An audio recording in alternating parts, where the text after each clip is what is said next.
As Basie said, I am Vaughn Williams III with SoCalGas. I am one of the project managers in the Supply Diversity Department, and it is a pleasure to serve as your moderator for today. You know, everyone is looking for a better way of living. They're looking how to improve their business and the next contract opportunity. Some people are just looking to figure out how they can subcontract with someone. Overall, we're all looking to improve ourselves and grow ourselves and reaching for an end goal. Today, we intend on having some candid conversation about what three diverse suppliers have gone through to reach the points in their success contractually as well as business-wise. During this conversation, we will ask some scripted questions, but we'll also have some real talk because I think it's important that we remain candid and truthful in our approach to delivering the best possible message to you, our listening audience, because we are sure and confident that you too have a desire to grow and thrive.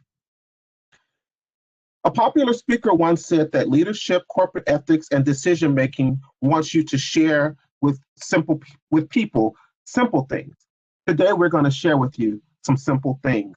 We're going to share with you how to survive, how to thrive, how to network, how to connect, and how to simply just make it in this thing that we call the utility-based competitive world.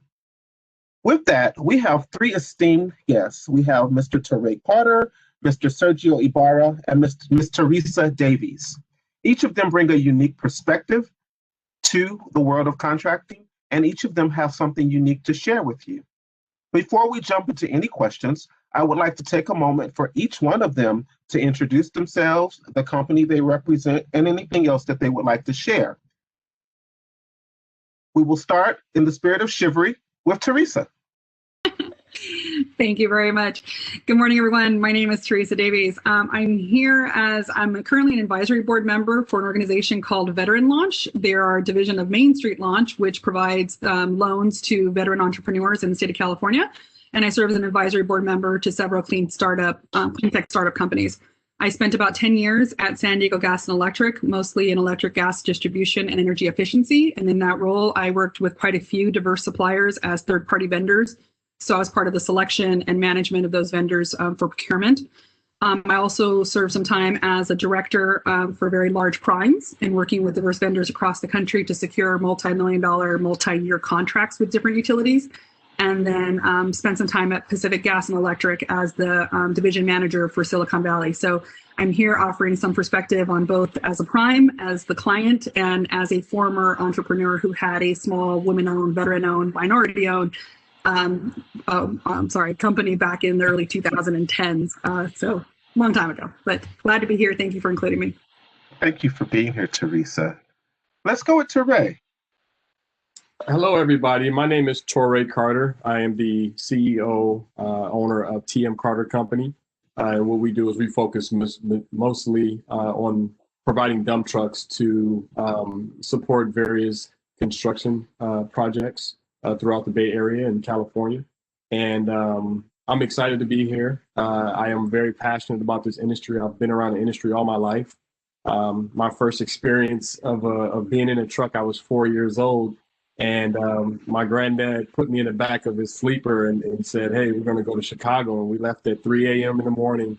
And when I woke up, when the sun rised, I woke up and my dad let me shift gears. And that's a memory that I carry with me every time I step in the truck, every time I'm able to see trucks work. It's a time for me to spend with my late grandfather. So I'm honored to be here. I thank you. And looking forward to sharing my experiences of being a diverse supplier. And really grinding from the ground up, taking over a family business from zero. So I'm excited. Thank you. Thank you, Toray. Let's go with Sergio. You're on mute, Sergio. Hi, here we go. Good morning, everybody. My name is Sergio Ivara. I'm a technical account specialist with RETECH. My company primarily does work for telco, cable, and wireless and data center, with respect to critical facilities. So, go anything from AC power to some networking, and now we're moved into doing generators and things of that nature. I have been in telecom for probably 9 years, give or take, and what I'm doing now is sales based, but more on the PM side. Previously, I was with LTEC Delta Electronics, which is a $8.5 billion company, and I was responsible for data center telco accounts nationwide.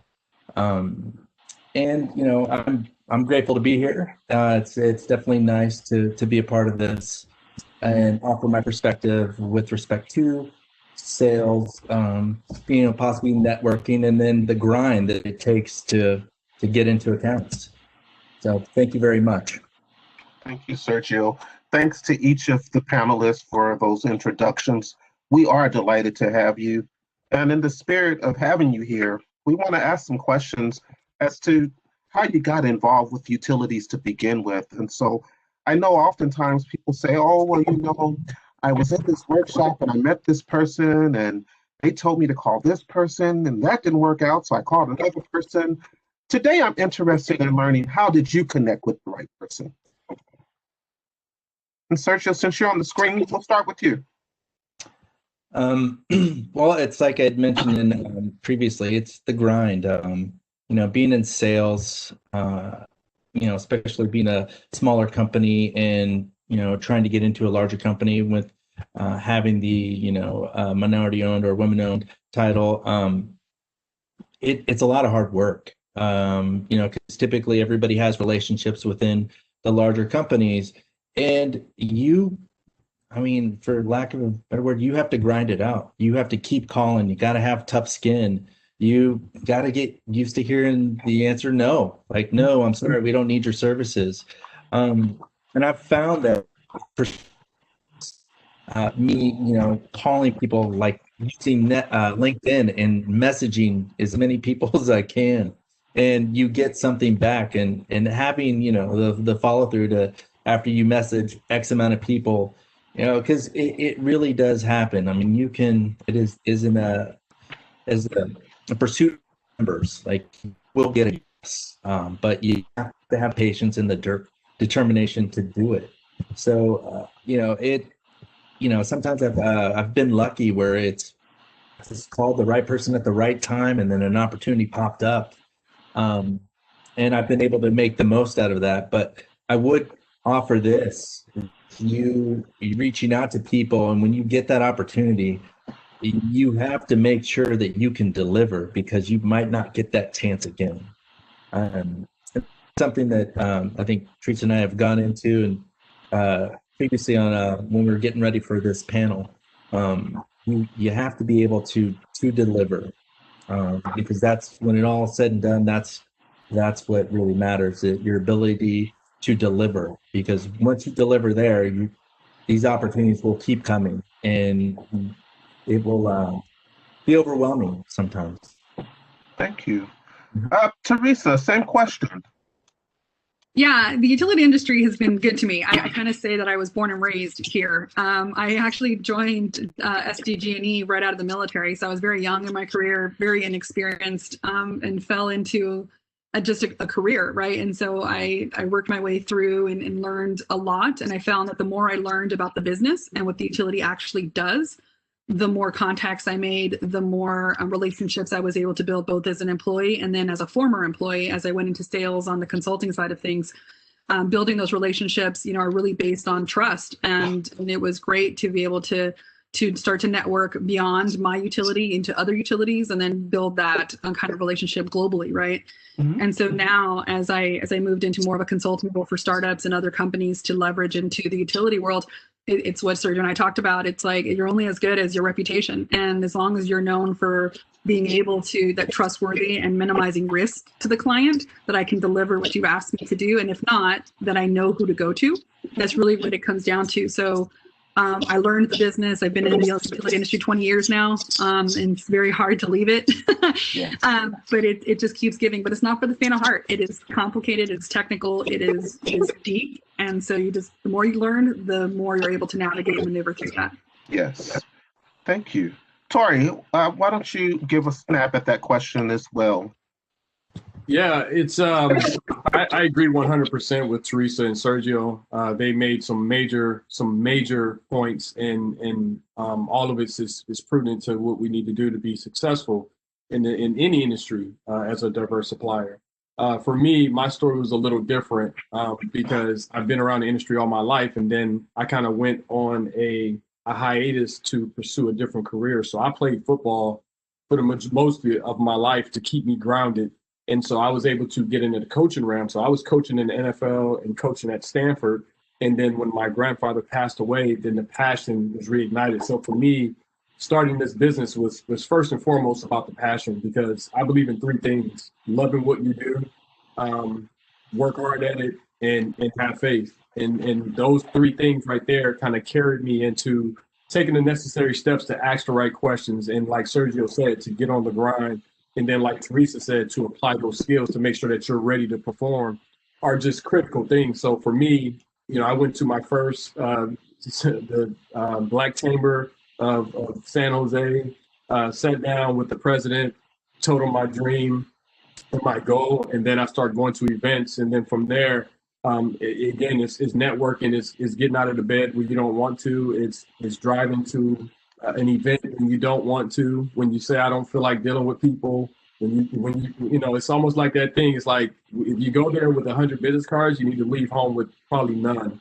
And so just getting into that mode of networking and dropping off your card and showing who you are without selling at the same time is very hard to do, and it's a craft that you must master. So anybody, the first thing they do is they go and sell. This is what I do, and you got your 7-minute sales pitch. But I think in our situation, being a diverse supplier and being able to build relationships, most people want to know who you are and if they can trust you, if you can do the work. So that's all I'll say for that one. That was my experience. Okay. Well, I appreciate that feedback. Each of you hit on something unique, and it talked about passion and leadership. There's an author out there by the name of Chris Lowney, Lowney. And one of the things that he says as far as leadership is to bring a big heart every day. And it sounds like that's what you guys are doing, is you're bringing a big heart. You talked about the passion, you talked about the innovation. So I can certainly appreciate that. And then Sergio, you mentioned the word no. I was at a conference a few years ago, and Pamela Isom, the owner of ICE, which is a safety company, I believe it stands for in case of emergency, she won an award, and she mentioned how many times she had been told no, but she gave a new definition of no, and she said it was new opportunities. So to the listening audience, I'm sure you've been told no. I've been told no. Let's use that new opportunities as your new definition of no. You're going to get told no, doors are going to be closed. So what? That's called life. If someone didn't close a door, I'd wonder what's really going on. So that's just my 2 cents. I'm going to move on with the program, and I'm going to swing into another gear of questioning, and it's with regards to your business. Marketing is a big component of business and integration. I'm just curious as to how each of you made your business stand out enough to secure a contract.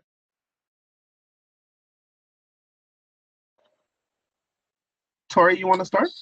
Yeah, I'll say for me, it started with really building a culture around my employers first, because I felt like for me in my industry, the culture is what really starts to sell the story in terms of the extension, right? So when we show up and we do a job, so like our current contract right now is with San Jose Water Company. When we show up, because we're so passionate about the industry and because we're so excited to be part of any kind of construction project, because we're fascinated about what all the details that it takes, like it's just a work of art. And when you come at it from that perspective, now your marketing becomes like your culture. And so it's an easier sell. You don't have to nitpick to do market research to find out, okay, who you are and what your niche is. And so for me, it starts with passion, and then all the other CEO stuff, managing cash flow, HR, marketing, IT, all those other bells and whistles. But the forefront is who you are and with yourself. So for me, what I'm selling is the people who I have working for me and how we are in terms of passionate about the industry. And so now it becomes the sale of, we're an extension of you. When you hire us, you're hiring the best. You're hiring one of the best. And we're not trying to degrade anybody. We're just trying to be a part of the development of our communities. And so that's our selling point. So I think, you have to go through an assessment with yourself to find out who you are, what you're passionate about, and what message you're trying to sell, what message you're trying to convey to the masses of population. Thank you, Toray. That sounds really intuitive of you, because what I hear you saying is that not only are you selling your employees, but you're selling a brand. You're selling something that people will remember long after that 7 minutes that you've talked to them. And in doing so, what I heard you say, and correct me if I'm wrong, is that you're selling the opportunity to utilize not just your service, but the quality of people that you brought on board. Absolutely, because when you talk about being a diverse supplier, like I hire all people, all walks of life. We're open, right? We just want to know, how can we help you? And the culture, are you willing and ready to be part of something great, something bigger than just yourself? And I think that's the premise. I think, in our society, a lot of emphasis is based on economic value and social status. And I think for us, because I'm so passionate about it, and my granddad, who started the trucking industry, started out with a beat up pickup truck and came up during the 1970s where things were a lot rough, but born in 1940, where he was, they were migrating from the South up to the North in the Midwest and dealing with all the disparities and the depressive and the anxieties that society has put on him as an individual. That's what comes out of me. And I want to make sure that if I'm going to build this thing right, then we have to build it the right way. And it has to be around, the culture and then the service that you provide to serve it as an extension. Like we're in this together. So that's just our philosophy where we are. Well, we certainly value that philosophy. Thank you. Teresa, I know you come from a different perspective on that. I'd be interested in knowing that throughout your 20 plus years in this industry, what did you do to make the various companies that you've been with stand out? And it's very much the same. I think he hit it right on the head, which is brand, right? It's about not only the diversity that we offer, the different services, but it's our performance history, right? How can we deliver and do so quickly? Do we understand, where the client is coming from and what their objectives are? Are we aligned in being able to achieve that mission? But I think a lot of that is a little bit of humility, right? Knowing as a diverse supplier what my skill set is, what my expertise is, and what it's not. I think a lot of times we get into this, well, we can do anything if you pay us, right? I can do everything. And so a lot of times it was as a business owner, when I had my own company, I had to understand that I couldn't be all things to everybody, but I could be really good at one or two and what I was being able to provide and become an expert in those areas. And so I think it's important to be able to highlight what you're really good at and showing performance history and then showing how you can deliver. And then aligning with the goals of the client that you're working with. I mean, those are the ways to move forward. So it's not always about cost and pricing. It's about performance and brand and reputation. So what I heard you say partially was that you figured out what your niche was, and that's what you put out there. Sure. And in putting that niche out there and understanding what the client's needs were, let me just ask this question. How did you go about figuring out what those needs were? Did you find an annual report, or did you do it through relationship building? What happened? Yeah, I mean, I came with the added benefit that I came from the utility, right? So I kind of knew, I came from a background in electric, gas, distribution, and construction. And so even though I managed energy efficiency programs before I left the utility, I started my company as a design. We were doing light installations, right? So any kind of energy efficient lighting, municipal street lighting jobs, and so on. And so as a diverse supplier, we first started going after federal contracts to get experience as a veteran-owned set-aside, right? And that increased our performance. Then I was able to go after the utilities as far as what their niche markets were in that area based on their annual plans, what they were filing from diverse businesses. I was a service-disabled veteran-owned business, so I knew that they had metrics to hit, and this was in the early 2010s. So I knew which utilities, were deficient in those areas or maybe lacking a little bit. And so I kind of knew how to align. And then looking at their annual goals and annual reports, you can see where some of the investments are going to be laid year after year, where some of the barriers they had with working with small businesses were. So when I approached utilities as clients, I was able to say, we as my company can overcome this barrier because we've done X, Y, and Z. And so it's just really knowing what the next round of procurement is, the timing, and then how you can fill the gap. That's awesome. And that it's great that you share that perspective. I think suppliers out there really should know that it's more than just showing up to one exhibition or exhibit and expecting the world and all. You outlined some key factors that I think are critical to the growth and the development and the future of any company, not just local companies, but any company trying to compete. Sergio, I'd be interested in hearing from a sales perspective what you have done to make your business stand out. And this could be the business that you're in now or the previous business that you worked with. Just what did you do to make it stand out as far as basically winning that contract or getting that award or that signing that deal? Unmute yourself, please. Sorry about that, guys. So I think for me that I've always approached sales, like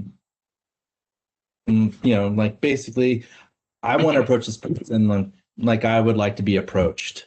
And so I really am off on the hard sell. I come from a place where there is a need, otherwise we wouldn't be talking, right? So customer service, meeting your customers' needs and doing your research, knowing what they need. It's like Teresa said, like reading the annual reports. Like as a salesperson, you're going to have your contacts. There is some cold calling, but kind of looking ahead, knowing where specifically for me, where my industry is going, and with where my specific accounts, where they're going, like where are they allocating money to? So then that, oh well, they're going to do a lot of facility. For example, they're going to do facilities upgrades, and they're going to need $10 million to do generators and direct current power plants, and then their AC infrastructure. Mm-hmm. So then I know, okay, so this is where this is going. I reach out to all my guys, my contacts within my various accounts, and say, this is what I've seen. Like, what can you give me as far as like, is this where this is going? Like, yeah, it is, or it isn't, or, this is actually going to be, we're going to have money that's going to be going over here. And, sometimes, with like previously to RETECH, I was with equipment manufacturer. And so I could pretty much hit everything as far as equipment goes. And then, it gets to a certain point where how I market myself or my company, and we're talking about is, okay, well, I have the leverage of an $8.5 billion company. So I have R&D and 27. This is my old company. With 27 places around the world globally. I can meet any demand that you want. I can build whatever you want, and I had the power of that to the confidence to say that, because that's the way my previous company was. Currently with RETECH, we are a smaller company. We primarily focus within NorCal, but we have built a reputation of delivering to the customer, being there whenever they need us to be there. And that could be like, this happened to me. Like 1 o'clock in the morning, there was an issue at one of my customer sites, and they're like, I need help on doing this. What do I do here? And then picking up the phone at 1 o'clock in the morning on Father's Day, like a year ago, being like, okay, man, this is what you need to do. Just break facts.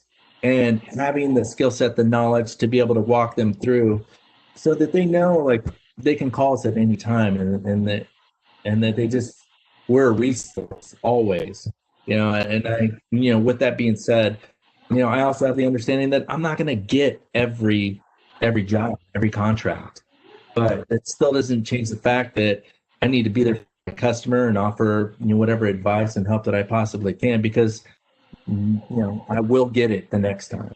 And it's just the way it works out. I just try to be good to people and deliver what they need, exactly what they need, and help them out as best I can. I wish it was something like crazy for me, but it's not. It's just being a good person and trying to do good. I can customer. I can appreciate that because what I've heard you say is that not only was delivery a key component, but delivering with excellence and ensuring that you deliver on time and meeting those metrics that the businesses had out for you, and basically standing on your word. And I think that's key because a lot of times businesses don't get it. If you don't stand on your word, what do you have? You can make mistakes along the way, but as long as you stand on your word, the businesses are able to basically put their trust in you and say, okay, yeah, there are going to be some bumps in the road, but I know this supplier is going to do what they said they were going to do. Will it take a little extra time? Probably, but you know what? It's okay. You know, in the world of procurement, we call that change orders. And so change orders happen, but standing on your word, I like when you said that because you said you can say it with confidence. That means that you're very sure of the product that you're offering, and you're sure that the delivery from end to end will be seamless. And if it's not seamless, you have a backup plan. So I appreciate that. Thank you. Mm-hmm. You know, I know we talked about the whole branding and whatnot, but I want to get into some nitty gritty here. I want to talk about what did you do to prepare yourself to get to a contract? You know, some companies went through technical assistance. Some companies, they're just good at it. And some companies, they had a rougher way to go.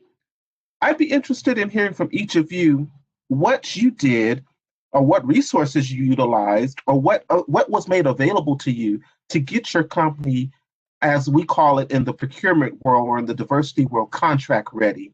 And I'm going to start with you, Teresa, because you come from the utility world. So help us out here. Yeah, for sure. So obviously, like any other small business that was just getting started, we participated in like the local resource, you know, the SBDCs and PTAC, you know, to make sure that we've had at least the framework for establishing a business, right? So business 101, making sure we're aligned in that way. But one of the other ways that we prepared was looking at utility terms and conditions, right? So a lot of the supplier diversity or a lot of the contracts that are available online or a lot of the RFPs that come with standard T's and C's. And so some of those have some requirements when it regards to data or execution or whatever it may be. And it's imperative as a small business that you understand, you know, where you lie within those requirements. Can you meet those?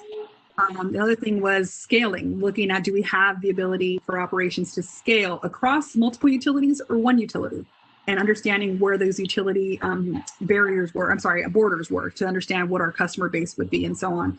And then of course, sales, going back into sales is not only the targets, but what kind of margin do I need to meet as a company to be able to sustain year after year? And what should my price point be? And is that standard, you know, across the industry and so on, so I can be more competitive? And then knowing what those prices are going forward. And then of course, networking to find other partners to figure out that if I wasn't ready to scale as a small business with maybe my data, to find another diverse IT company that can handle that portion so that we could build a group of partners that can go after larger contracts rather than trying to make them much smaller. So little things like that, a lot of research, a lot of reading, and a lot of just, again, back to the humility of understanding where we were in that path. Thank you. Toray, I know you work with the water utilities. I'd be interested in knowing what resources did you use to get to the point of landing a contract with the water company? The resources I used was really a lot of grit on my part, showing up to a lot of different, resource opportunities to learn how to, go after RFPs and RFQ and bidding opportunities. That's been my main source, and just asking questions, because again, when I got into this thing, it was pretty much starting off at ground zero. You know, my grandfather had all his contracts and all his deals from an old school way. He dealt with a broker, and that's how he was able to keep sustainable work and build a business. So, you know, for me, the resources were a little different. I had to do a lot of homework on my own, and really buy, some books at Barnes and Nobles, RFPs, bidding for dummies, $100 billion in government contracts, the how-to. So it's just constant. When you're in this thing and you're working as hard as we all do, you start to take the little things and any edge you can to get 2% better. That's what you do, whether if it's buying a book that tells you how to do it or meeting with someone who can give you tips on how to do it. Sounds like to me you didn't focus on winning the race. You focused on contributing to the race, and in doing so, you took a grassroots approach. I can appreciate that.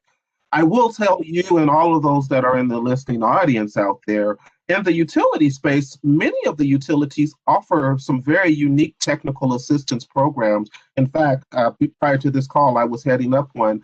And what we've learned is that technical assistance, just like business, evolves year after year. And so I would encourage you, even though you're in business and you've landed the contracts already, I would say utilize some of that technical assistance. It's free. Go ahead, Tory. Yeah, I would say to add on to that, one of the main resources that helped me out really was getting face to face with the diverse supplier, the vendors, meeting with your what's it called, advocate, Advocates, yes. Advocate, and develop a relationship with them, and they'll be able to provide some insight too on how to go after contracts or what things you need to do to get in place.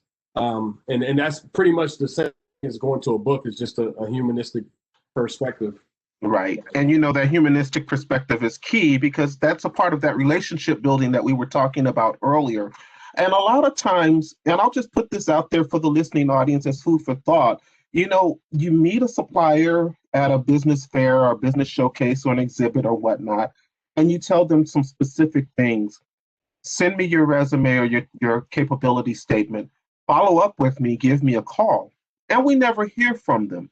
And I just want to hit on something that you all talked about, which was relationship building. And the only way you can build a relationship is if you make an attempt to date or court the supplier diversity team. And so you got to play your role. And it sounds like you guys have played that role, and you played it well because you landed in very effective contracts. So to those that are out there, I would say learn how to play the role. I know you played the dating game at some point in your life. Play the dating game in business. It's challenging, but it's rewarding. Sergio, same question. I think from what Toray and Teresa had said is, one is your due diligence as far as what this RFP or RFQ is. And I like what Teresa said as far as can you do this? Can we really do it? The answer is yes. Then you go for it. And if the answer is no, then then you've been given a window of opportunity of things that you need to improve on as a business. But it is a lot of humility as far as knowing what you can and can't do. And a ton of research, going through the RFP completely and making sure that you know what the expectations are. As far as what Tory said about relationships, talking to people, your customers, because part of this whole thing, with respect to my position, it's whether it was in sales or more of a technical aspect, you're still talking to people, you're still building a relationship to where they trust you. And when you reach that point, with your customer, you start getting these RFP offers, these RFQ offers, and then it's hey, because typically the person who issued it's the one who wrote it, and then you can have a frank discussion. Like to have that kind of openness with my customers. I'm you're not going to hurt my feelings if I didn't get a job. Background as to why I didn't get it would be super helpful so I can improve and maybe get the next job. Same with the RFQs. I'm all right, so, as helping them out, because a lot of these times these RFQs are going to be, they're going to copy and paste them. It's a rarity that you have somebody who has went through everything and knows exactly what they want. And it's not a slide on the customer or the position. There's a lot that goes into it, right?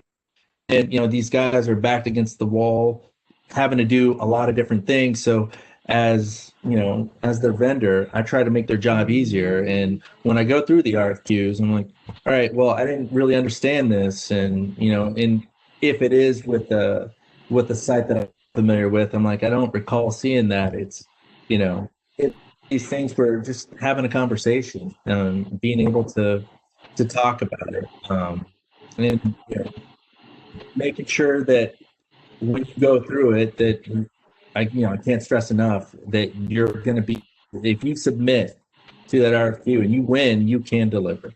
You got to be able to deliver. and I sound like a broken record, but that's what it is.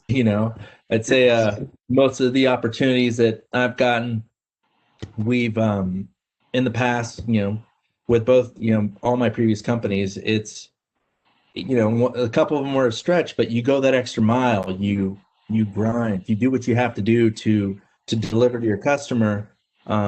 It pays off. But I think that also with, the relationships that we all have with our various customers, like being a resource, a trusted resource, and, letting them know that you have their best interest at heart, which is, helping their job go easier. I mean, we all win, right? And we're all doing this because we're getting paid. But, again, like for me, greatest satisfaction of what I like about my job is starting from, ground zero.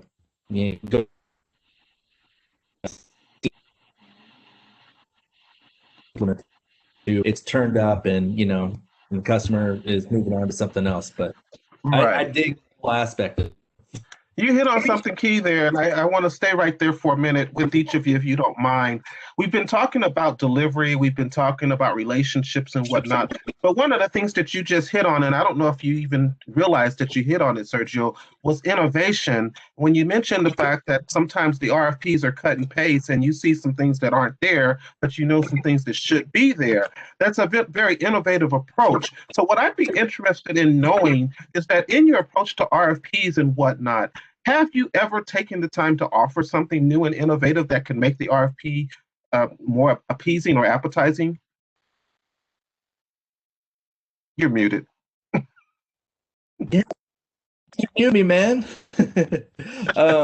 So I guess from experience with like national RFPs, like things that I can only really speak on are sites that I'm familiar with, and I'll offer up my 2 cents, or and usually when we have these RFPs, it's by committee, so it'll be with me, the engineering department, and whoever else might be involved as far as this opportunity, and then we will offer in our 2 cents. Okay, hey, this isn't what that is there, and most of the times it might have been like a paste error, but but when it isn't that type of situation, I can recall one where it's like there was a call out for a certain type of equipment, but this is for a bunch of different data centers across the nation, right?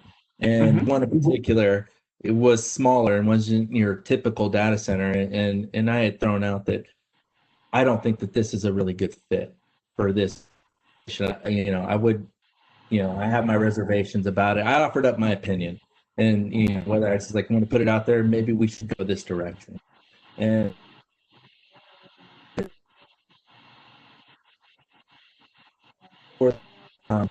but it's when you have it was more than that. Like when you have like these national RFPs go on site, the companies themselves, they want them to be cookie cutter. So let's say they're going to go a new direction and going to, maybe I'm misspeaking, but going to Teresa's field where they're trying to cut down on their OpEx. And so they're trying to move toward a more energy efficient system so that they can save money in the long run, right?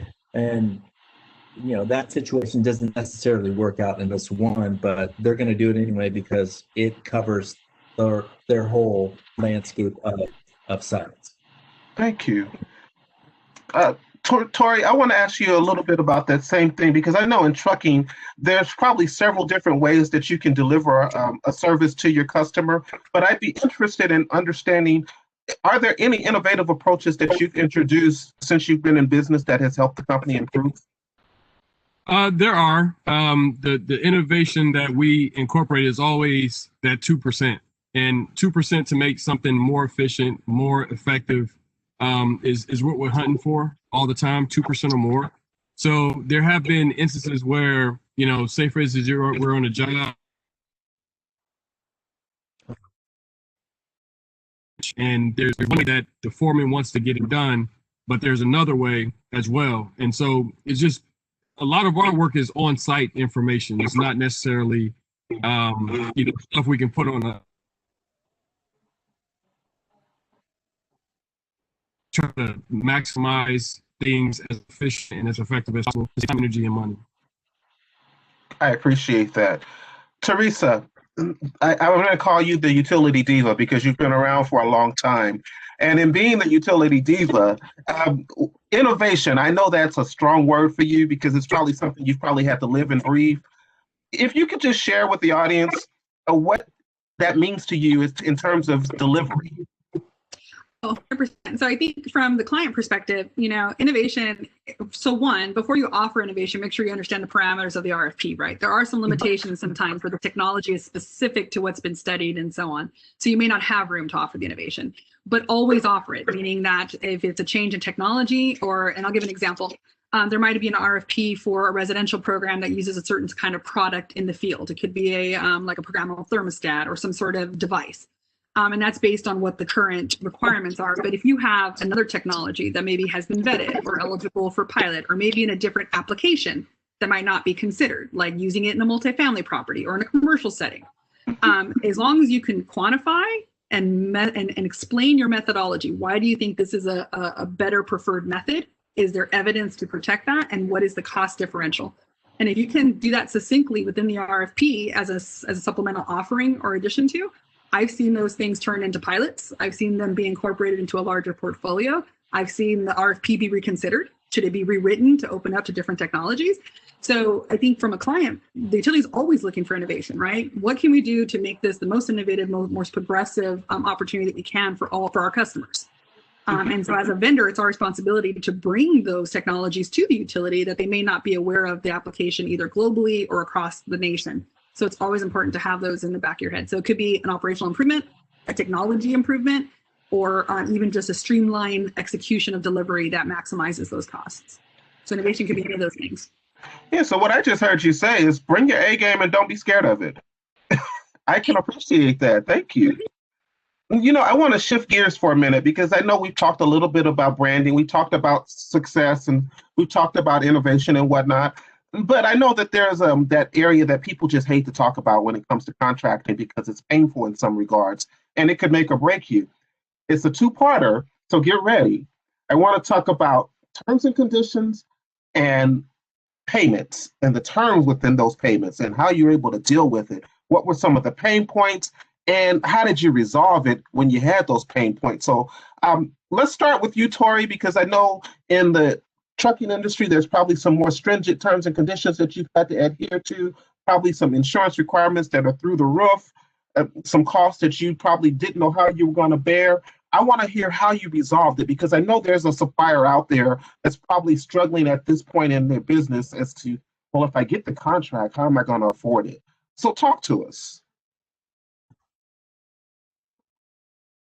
Yeah, so what we did was we had to evaluate everything down. That can happen. You're breaking up a little bit. Can you guys hear me? Yeah. So there's so much that can happen with the trucks. And so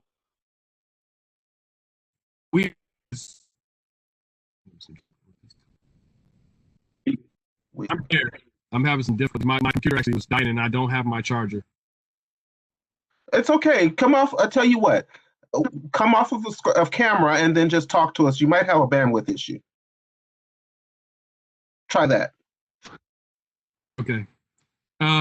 So yeah. So what we did was we try to go down to the whistle, the T's and I's, and we got to make sure we account for everything. So one of the challenges I have with the payments is just pay us on time because our employees, they just want to be paid on time, and that's part of the culture. Is you never want to be late paying your employees. You never want to be in a situation where you have to wait for something to come in. So having enough working capital is really critical for us to be able to pay for, in case something happens, a tire blows or a truck breakdown or something of that matter. So in a perfect world, a net 15 would work well for me, but it just depends on who you're working for and what supplier you're doing. The average is a net 30. So. Yeah. You hit on something key there with the payment terms. You there? Yeah. Okay. Go I was ahead. just saying you have to make sure that you budget properly to make sure you have enough working capital to be able to sustain. But we look at everything. We go all the way down to the miles per gallon, to the amount of dirt that we're taking and how that affects the truck and its time efficiency. We look at the drivers also maintaining a safety record. We look at the time that is spending to get to the location to drop the dirt. So there's so many deciding factors that factor in our bottom line versus our average price per. Okay. So what I hear you saying is, in order to address those pain points within those terms and those payments, when you don't have that net 15 opportunity, you have to be really vigilant in the way you do business, and you have to understand structure. You have to understand what the product is that you're delivering. But what I also heard is that you have to, in some cases, be frugal, which is, it requires a certain type of business person to have that mindset, because, a lot of times people, they count their eggs before they hatch, and then when the eggs don't get there, they're in a pickle. So I can respect what you just said about making sure that you save up for a rainy day. That's key to business survival, and I think that's something that all the business should be aware of. If you don't have enough money, start saving some money so that you can make it to that next paycheck. It's a basic fundamental. It's a hard one, but it's a good one. Yeah, I'm smiling from ear to ear, because one of the first things that, we always have the vision and the dream and the service, but what people neglect, and what I've learned through the SBDC, which Teresa had mentioned, is you got to learn how to manage your cash flow. You have to. Cash flow management, right? I mean, the cliche word, most businesses don't succeed what? Within the first year or two, right? Right. And so once you get past that first year or two, managing cash flow is king. And so, yes, you do have to be frugal and optimistic at the same time, but you also have to have pessimistic views lurking to keep you on your toes. So it's a mix of everything. So in my industry, it's so much turnover because we're dealing with a service that's yielding fast and is yielding, one job could be, $30K, for a week's worth of work. And so now you gotta make sure that you're efficient as possible and that there's no mishap so that you can make that budget that you have for that job. So just a lot of moving parts when it comes to, my industry. And I can respect that. Thank you, Toray. Teresa, I want to spin over to you. I want to ask the same question, but in a different perspective. And I want to ask you from the requirements of safety, capital, and insurance bonds.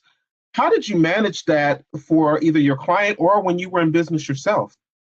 Yeah, when I was in business for myself, very poorly, meaning that every time we made a profit, it went right back into the bond and securing the insurance for the next project. And so we got into this little, routine of the bigger we got, the more money we had to set aside for that type of thing. And so it was very difficult as an entrepreneur to have any kind of, we had success and we grew very fast, but from a personal perspective, very hard to pay yourself a salary in that kind of game, right? So we had to take a step back and reevaluate, do we want growth that fast? What's the ideal spot? From a supplier standpoint, when we had small businesses or diverse suppliers as subcontractors, very difficult because as a prime, we don't necessarily cover overhead to our subcontractors, right? The subcontractors submit an invoice. We as the prime get the invoice, submit the invoice to the client. If the client is late, the subcontractor gets paid late.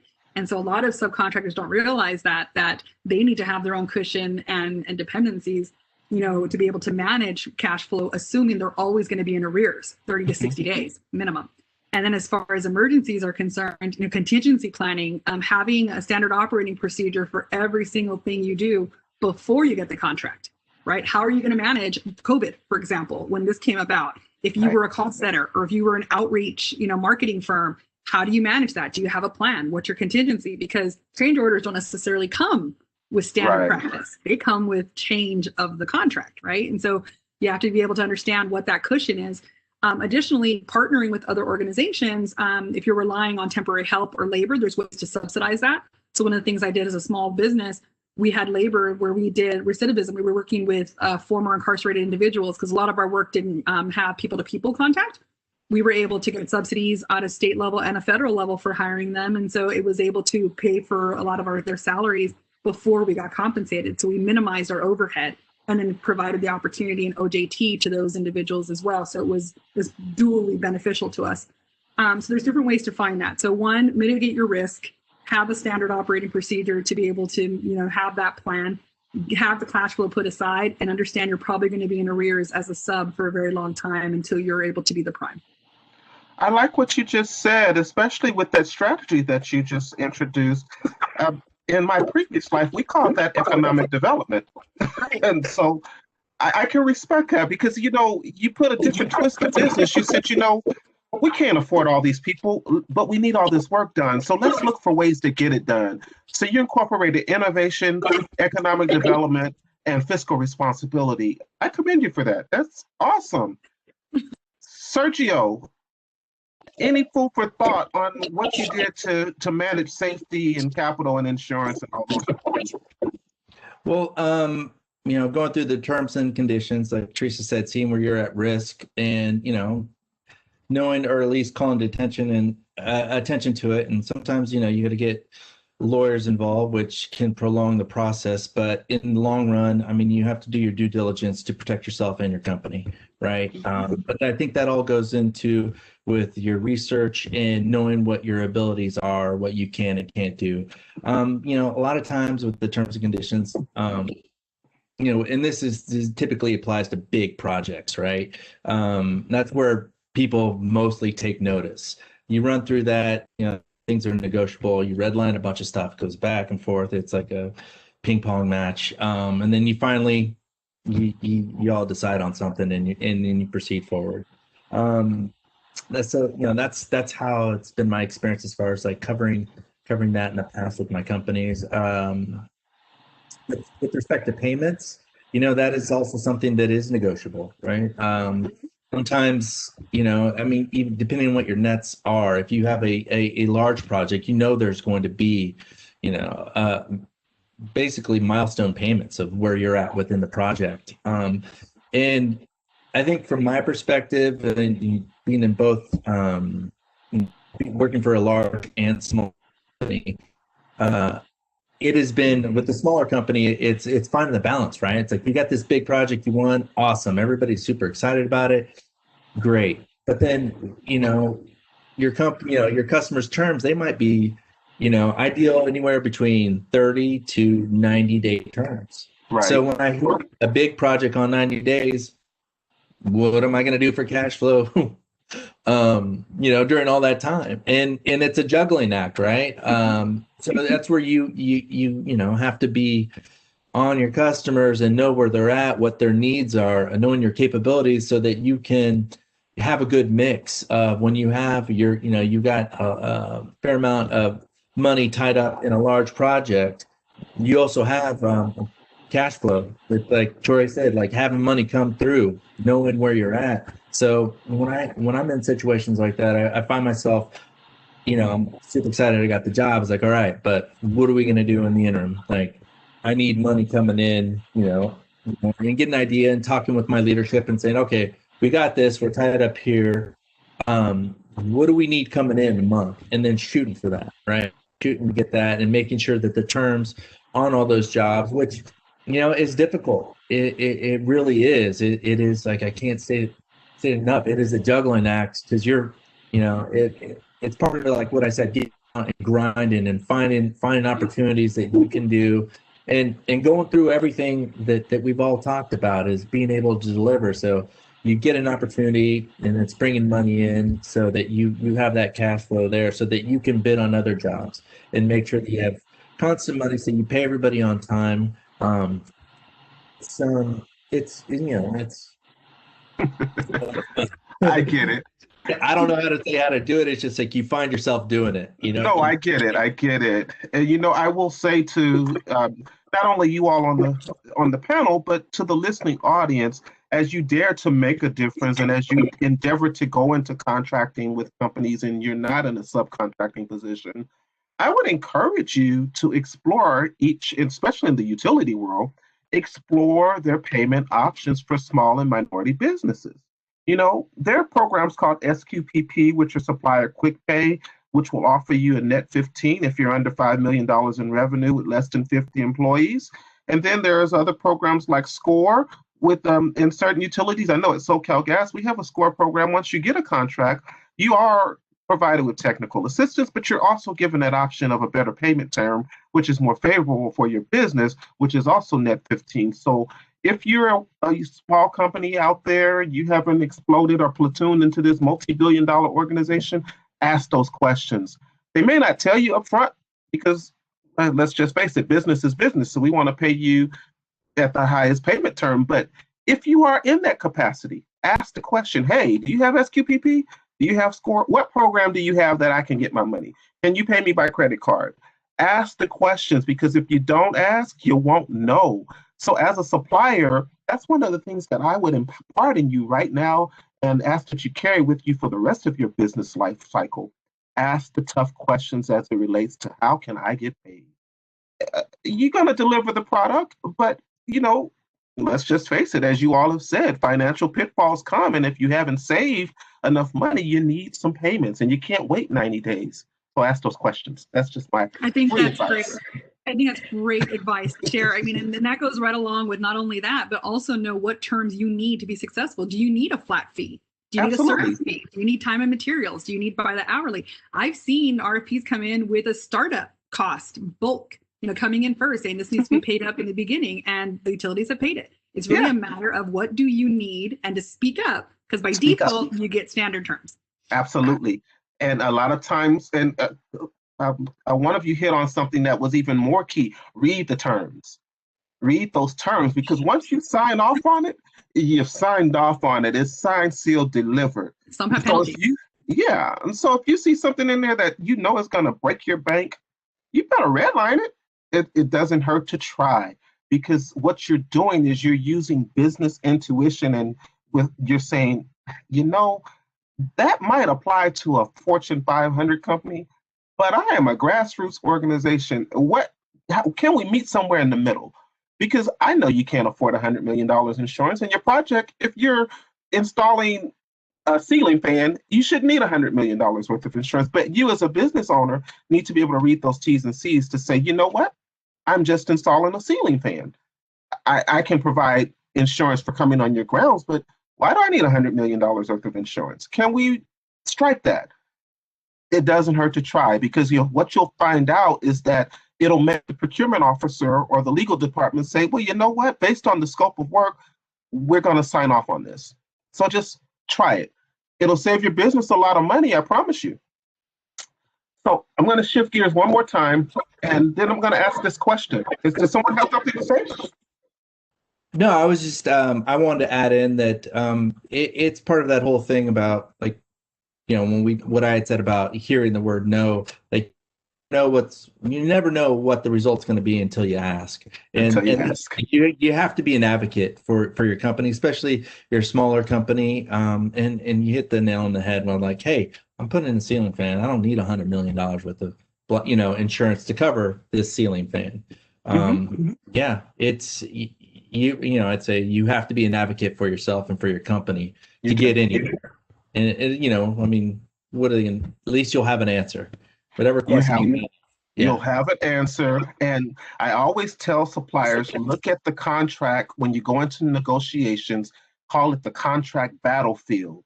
And you have to arm yourself with the weapons necessary to conquer those T's and C's. Now, if you go in there without any type of armor, you're going to get struck. So go in there with your armor, and not just in the contracting stage, but in the planning stage and in the work stage. You have to put on the whole armor, because without it, you're kind of left out there in the cold, and no one can save you once you sign and execute. So I call it buyer beware in some cases. So just food for thought. Now, as we swing and shift over to a different level of contracting and opportunities and whatnot, I just want to know from each of you, from your experience, what you did to help secure your contract sooner. And if you didn't do anything, that's fine too. But if you did, we'd like to hear about it. We'll start with you, Teresa. About how to contract sooner? Yeah. Honestly, I think we haven't really touched on it a little bit, but we talked about decision makers, right? And so we talked about mostly the supplier diversity. That's what we're here for. But utilities have thousands and thousands and thousands of employees, and many of them are decision makers at a much lower budget. So you can get a very small, for a small business, it's quite significant. Like I was able to get a set aside or a sole contract for $250,000, almost immediately coming out, because one, I had the experience in doing so, but I knew the decision makers, we knew what the budget was, we knew what the timing was, and we also knew what the restrictions were. And so sometimes they have decision-making authority at a smaller level, if it's a one-time purchase or if it's a specific thing like the ceiling fan you talked about, and may not always go through RFP. So knowing what your niche is and where it fits in the utility, is it an enterprise-wide purchase that they would have to competitively bid? Is it a small purchase for a specific division that's doing work? Where are you in that world, and who is the decision makers there? One great way to expand the networking for contacts is at the CPUC en banc. Every year going to the en banc and figuring out who the attendees were there and really figuring out who has different oversight. So a quick way to get a contract, find a decision maker with a lower authority on pricing, right? Find out what they need and then contract directly, and then work with the utility on supplier diversity contacts and so on to get a master service agreement or subsequent contracts. Build it, follow, make a plan, build a plan, work the plan. But there are ways to get contracts immediately if you know who to talk to. You hit the nail on the head, and I'm glad you said that, because one of the things that a lot of people don't realize is that anything under 75K doesn't even require sourcing in the world of utility. And so you might get that $75,000 contract just like that, because a delegate could fill it out for you if necessary, and you can secure that opportunity to get your foot in the door. The question asks, what do you get to secure contracts sooner? But I think if I were to reshape the question, it would be, how do you get your foot in the door to get working so that people know who you are so you can get to that larger contract? And so thank you for that, because that was some key insight that people needed to hear. And so with that, Toray, I'm going to ask you the same question, because I know working with the water industry, you've probably had some battle wounds that you've had to face. But in that experience, what did you do to secure your contracts sooner, and how are you working it to make sure that you continue to secure them? Yeah, so it's pretty much the same process that Teresa just mapped out. I mean, you're looking for that master agreement. And once you get that master agreement, then you still have to go and still grind to keep your trucks busy. So my situation is identical to what she said. I had a couple jobs here and there.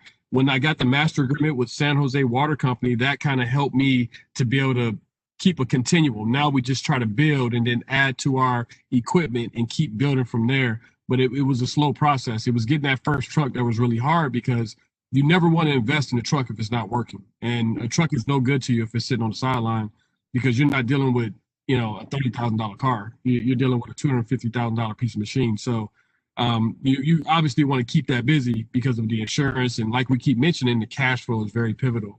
But in terms of rushing to get a contract, you just have to continue to do your diligence. You have to continue to meet with the people, like Teresa said, meet with the person who can make the decision or who can lead you to the person to make the decision, and talk to them, and they got to get to know you. And then that's how you manifest it. It starts to manifest. The more and more they see you, the more they hear about you, the more you build your portfolio and the body of work that you've done, then the more people will then start to recommend you or recognize it, or when they call, because people talk. They'll call up somebody else and say, hey, how was this supplier for you? Was he on time? Was they efficient? Did they hurt? Did they break anything? Right. And so a lot of that follows you. So you just want to always make sure, like I said, this panel is great because everybody is saying the same information just in different ways. And I don't want to keep rebeating the horse, but it comes to the same principles. You don't have to overcomplicate this thing.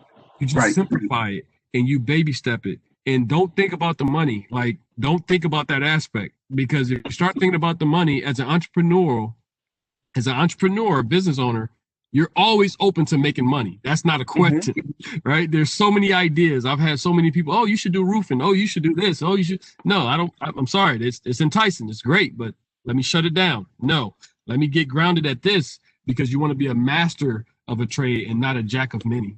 Right. And I like what you said there, because you just basically said, lead me to the rock and I'll keep walking up and down the hill. I'm going to persevere. Just lead me to the rock. I like that. And, I'm looking at the time and I see we only have 9 minutes for this panel left. And I know that there are some questions that are burning and desiring in the Q&A that Basie has. So I'm going to ask one more question of you, the panel, and then I'm going to close it out and then ask for Basie to take over the Q&A for us. So my question, I know that, oftentimes I've been in this industry a long time too, and everyone wants to be a prime contractor. And I always say, why? Why would you want to be a prime? You can't afford to be a prime, is what I used to tell them. But then I had to stop myself because I realized that I was borderline cursing their businesses. So I had to just say, take a look at your business and examine why would you want to be a prime today, based on the requirements, based on the cost. And then I said, have you ever thought about tier 2 contracting? And they said, what is that? So I go into the explanation about tier 2 subcontracting and how supplier diversity has this opportunity for you to tier 2 and whatnot.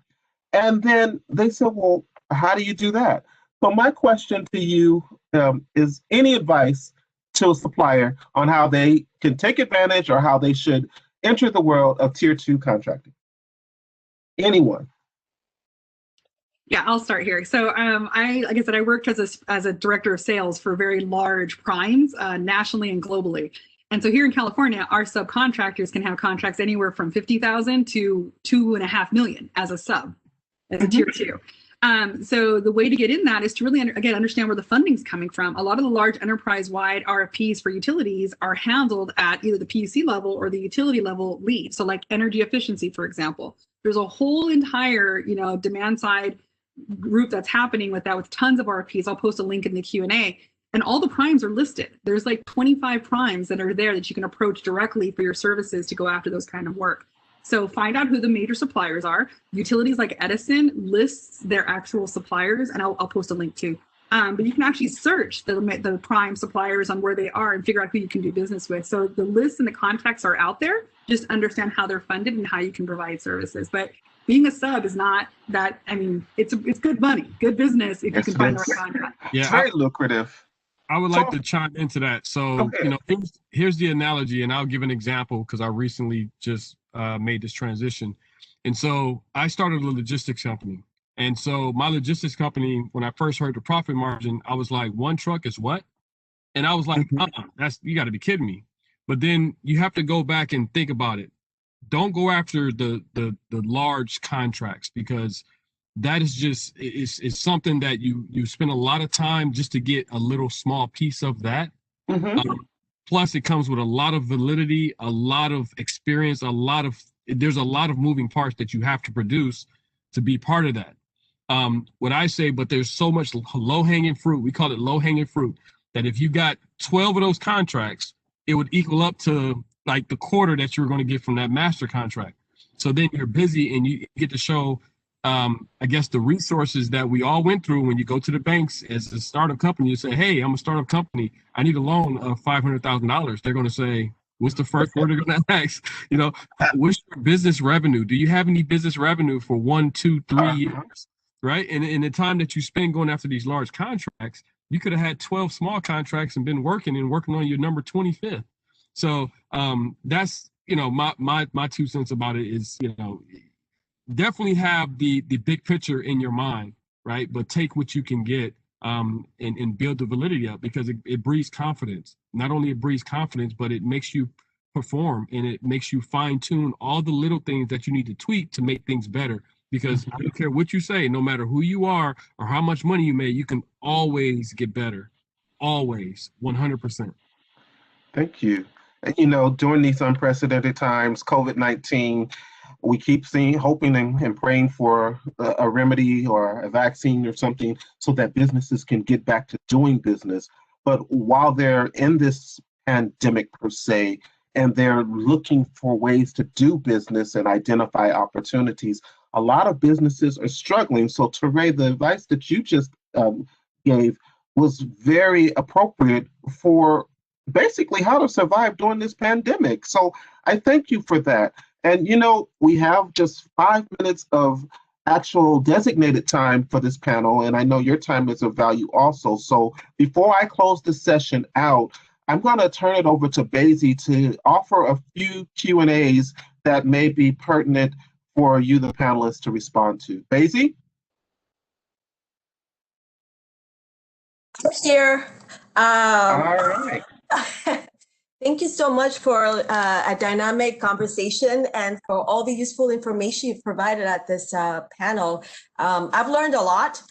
I've been answering most of the Q&As as we were going along the discussion, and there's only one that I would like to mention. Okay. Vaughn, this is for you. Well, you mentioned about the small business program you have with SoCalGas. Yes. And so our attendees would like to know where they can find this program, the names of the program. I guess it was mentioned, and I guess they missed it. So there are two programs. One is called SQPP. SQPP is Supplier Quick Pay Program, and that program is for businesses with revenues under $5 million. You can find information about it in our annual report, which is on the CPUC website. And then the other program is SCORE. Once you have a contract with SoCalGas and you meet the requirements, you have under 25 employees and you have under $5 million in revenue for that year, you can apply. There's an application that we will give you. And that's why it's critical that you have that relationship with supplier diversity, because without it, you may never know about that program. That program affords you several things. It affords you a lot of free technical assistance that you would otherwise probably have to go out and pay for. It also affords you the opportunity for that same net 15 payment term with the SQPP. The only difference is that we actually, for suppliers in the diverse world that are under SCORE, we walk you through, we advocate for you. We make sure that once you get that first contract that you graduate into larger contracts. And how do we do that? We mentor you. We make sure you go through the technical assistance.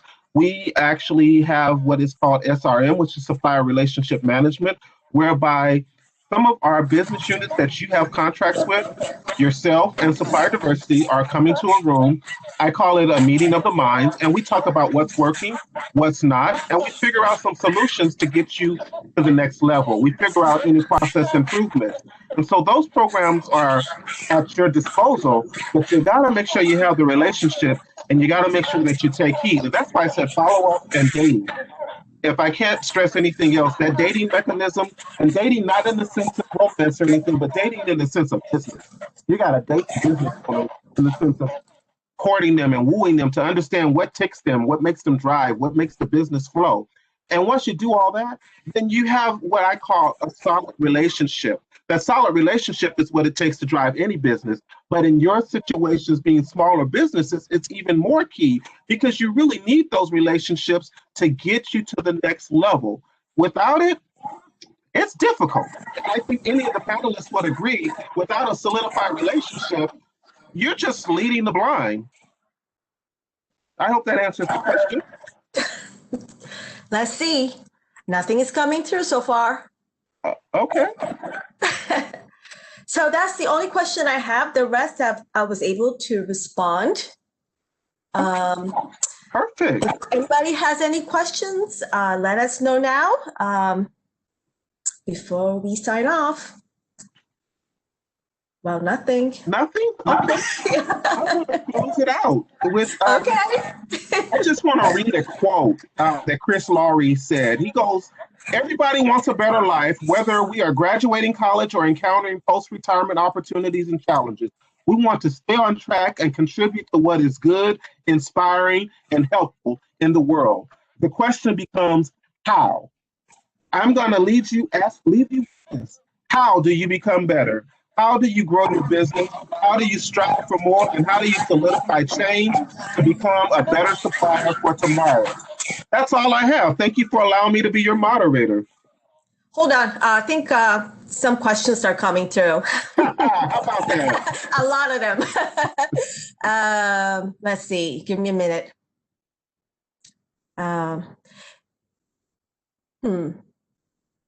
So everyone's congratulating you for an excellent panel.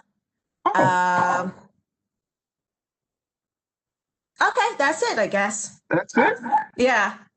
All right. Well, I don't know about the panelists, but this has been fun. So thank you. So Teresa, do you have the link you mentioned from Prime Contractors? Yeah, I'll send the link right now. Okay. I guess let's give them a minute. Okay.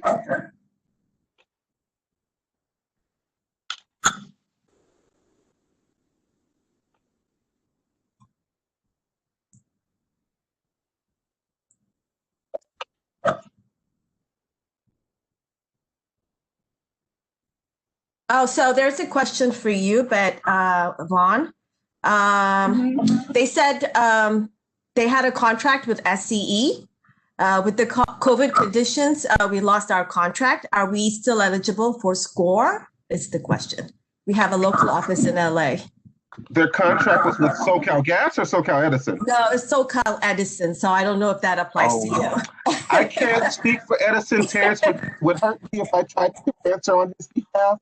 I will just say, reach out to Terrence Frierson and ask that question. If he can't answer it, Michael Herrera or Joy or Gloria Burton over at Southern California Edison can assist you with that.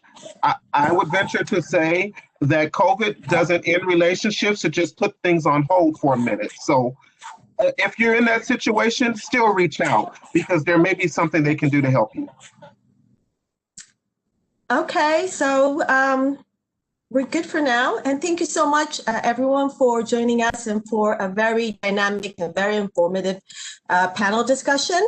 And looking forward to working with all of you again in the future. And all the best. Thank you, Basie. Thank you, Vaughn. If I could ask our panelists if they just have one closing thought. Okay. Toray? Yeah, I just want to encourage everyone who attended this. It's little things that, we're able to pass through our experiences that helps people along. And, I believe here as we deal with quarantine that it gives us a chance to reflect on what's important. And I think really what's important is the mental health and security of us as a nation, as people. And so when you have little businesses like ours that are trying to make an imprint, just keep in mind to not, give a hand out, but a hand.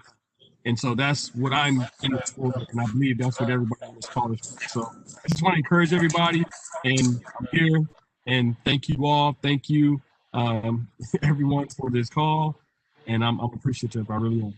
Thank you, Toray. Teresa? Yeah, thank you for including me. I think it's great. And I think it's like, don't be overwhelmed by the amount of information that's coming at you. If you want to get started, get started. Just think outside the box and be prepared to scale. Because as Toray and everyone else mentioned, that once you get in, it's for the long haul. And plenty of new business will keep coming your way fairly quickly. So just take a breath, figure out where you are at, where you want to be, and then build a plan to get to it. So we're all here as resources. Awesome. Sergio, you have the last words, my friend. Yeah, thank you. Thank you for having me on this panel. It was truly enjoyable and listening to Teresa and Toray's experiences. And, my bit of advice is not be anything different than what I think we've all been saying is do your due diligence yourself. Know what your limitations are and grind. Get after it. And you will succeed. Thank you. And with that, everyone have a wonderful day. And remember, as all the panelists have said, perseverance is the key to your success. We wish you blessings. Take care. Thank you. Bye.